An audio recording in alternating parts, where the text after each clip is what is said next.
I feel everything. Every wave as it crashes against the shore, the pull of the moon on the ocean's tides, the tickle of hair as it brushes across my face. I feel it all. Every ache in my lover's heart, every dream that my friend keeps hidden and unfulfilled, the loss in a stranger's eyes. I cherish this ability to be deeply attuned to my surroundings.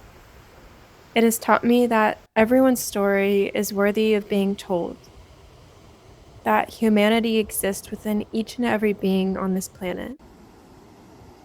It has taught me to be forgiving and generous, and has also shown me the consequences of overgiving and the importance of boundaries. Empathy has grown a heart strong and supple, a heart that deserves, like any other, to be loved, supported, nourished, and protected. This sensitivity and strength is something I've carried with me since a child. But in 2016, I had an experience that cracked my heart open to new depths.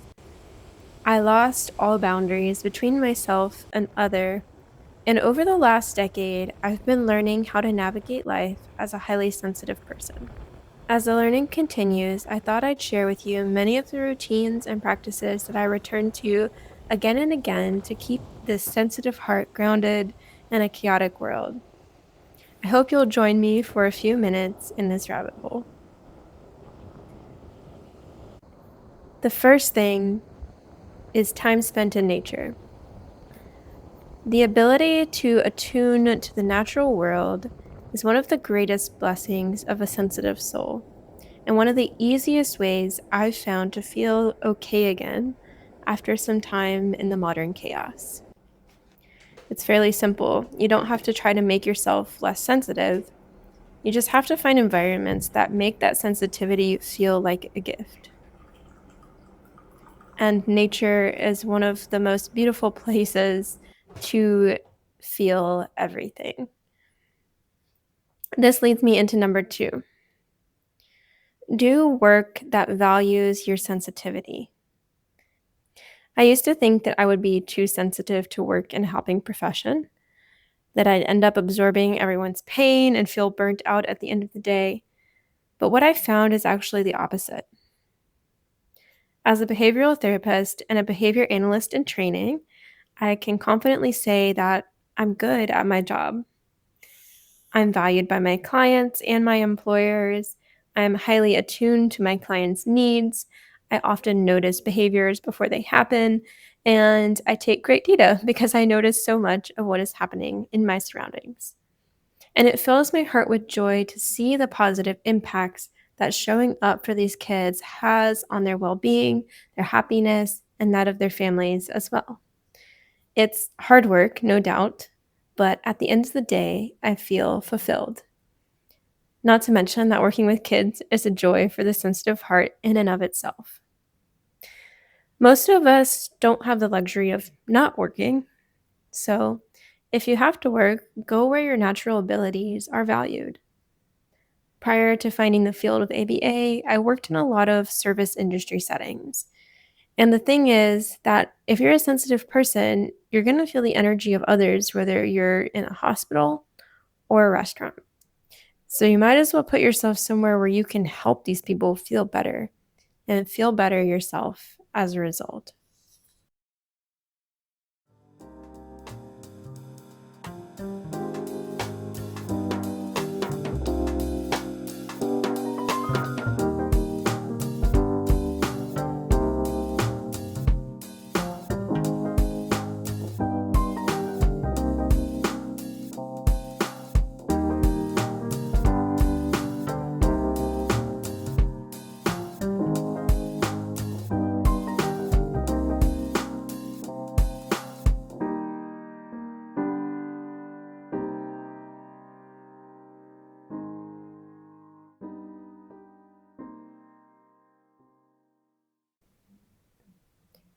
While it's important to find supportive environments, it's equally important to create them.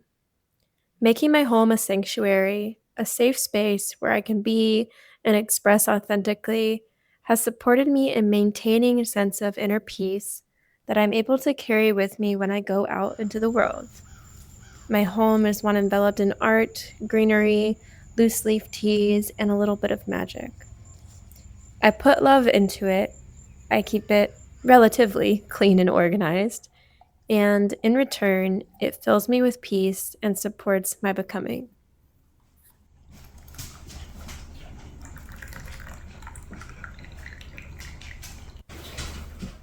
Number 4 is routines and rituals. Personally, I'm someone who thrives on routine. I enjoy the occasional moment of spontaneity, but I use routine to keep me grounded in my values. As a highly sensitive person, I find that I can get easily pulled into energies, often many at once. It can feel difficult to decide what to focus on in the moment. My routines are reminders of what is important and what keeps me feeling nourished. It's an anchor that I can return to when I feel my energy being pulled in a multitude of directions. And it keeps me focused both on short-term and long-term goals.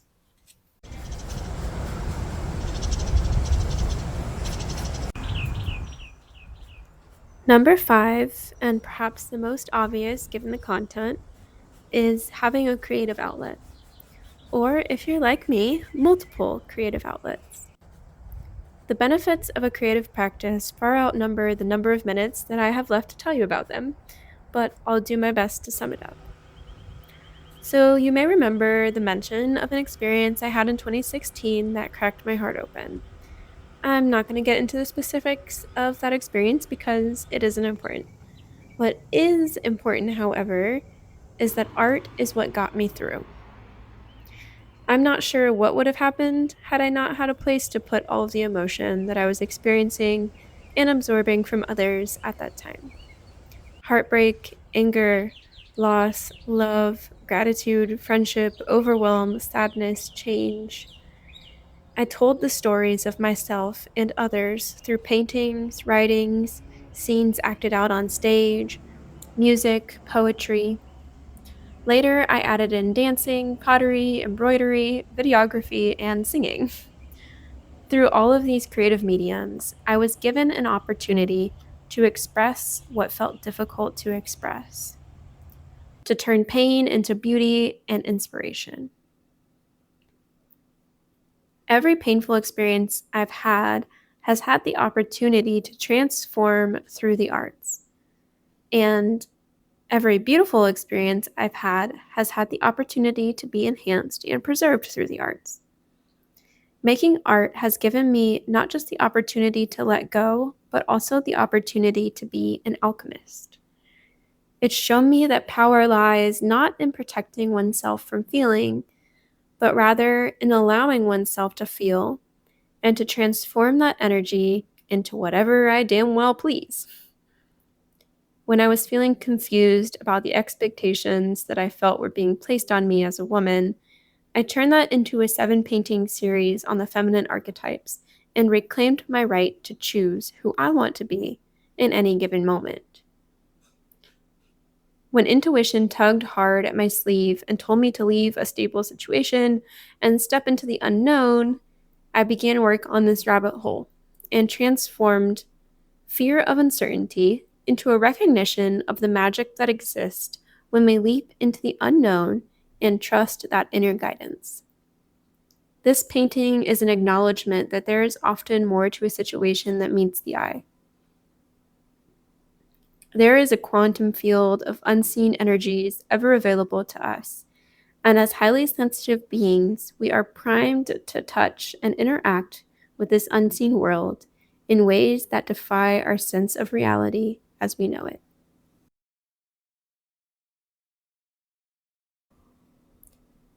Art is incredible in what it can do for us.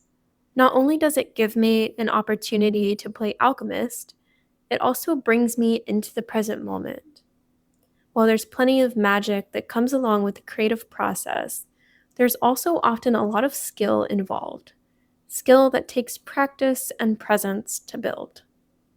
If you want to paint a rabbit or the human figure and you want it to have even a small element of realism, you have to slow down, be present, and learn to see things as they are.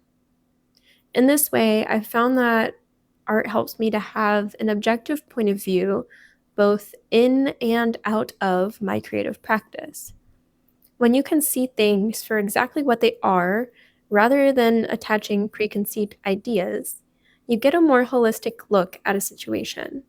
And from there, you can decide where you want to take it, rather than letting it take you.